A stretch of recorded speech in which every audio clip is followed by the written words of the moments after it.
Hey Zoe, the book I chose to read is Honestly, Red Riding Hood Was Rotten by Tricia Speed Shashkian. I hope you have a great day and I love you very much.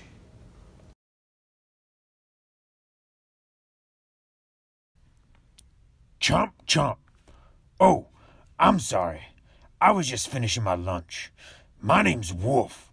Big Bad Wolf. You may have heard the story of Little Red Riding Hood, about a girl and her granny. Seems everyone has. My tale is different. Did I say tale? I meant tail.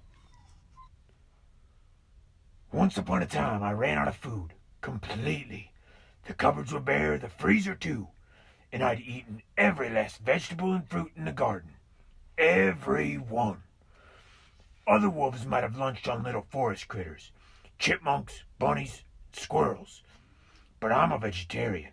That's right, I don't eat meat. Well, I try not to.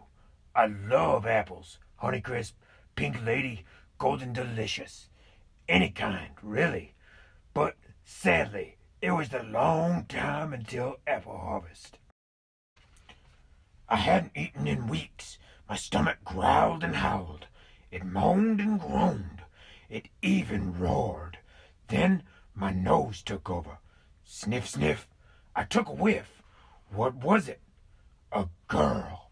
Sniff, sniff. I took a whiff. What was it? Cake? Butter? In this forest? I had to investigate. And there she was, Little Red Riding Hood. She looked as plump and juicy as a big sweet apple. Little Red waved her cape.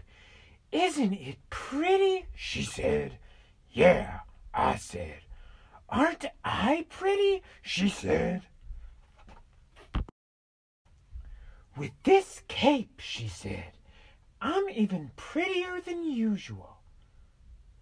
Boy, someone sure was full of herself. My stomach growled. Little Red twirled a strand of hair. "Mother says the cape looks grand with my skin. My skin shines like pearls." Or the meat of a ripe apple, I thought, licking my chops. Remember, I hadn't eaten in weeks. Time to jump! But then Little Red said, "I can't wait until Granny sees how pretty I am today. I'm bringing her cake and butter from my mother." My stomach howled. 2 meals, I thought. Granny for breakfast, Little Red for lunch, and cake and butter for dessert. "Where does Granny live?" I asked. Little Red pointed. "Down there, in the clearing, the brown house." I knew that house, and I had a plan. "Let's play a game," I said. Little Red smiled. "I'm awesome at games." "I bet you are," I said. "You take this path. I'll take that path. And let's see who arrives at Granny's first." "I will," she said. "I'm the prettiest and the fastest." "I bet you are," I said. My stomach moaned. Before it groaned, I ran. No one knows the forest like I do. I chose the shorter path. Sniff, sniff. I took a whiff. What was it? Apple air freshener? Tap, tap. I knocked on the door. "Who's there?" called out a voice. "Yo." "Granddaughter, I squeaked. I've brought you cake and butter from Mother." "Door's open," Granny said. Granny tugged at her nightcap. "Green. She said, Isn't it pretty?" pretty like a Granny Smith apple, I thought. "Aren't I pretty?" Granny said. You must have heard the saying, the apple doesn't fall far from the tree. Well, it's true. My stomach roared.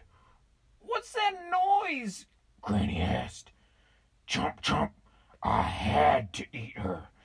She was no Macintosh apple, but not too bad. I still felt hungry. Tap, tap.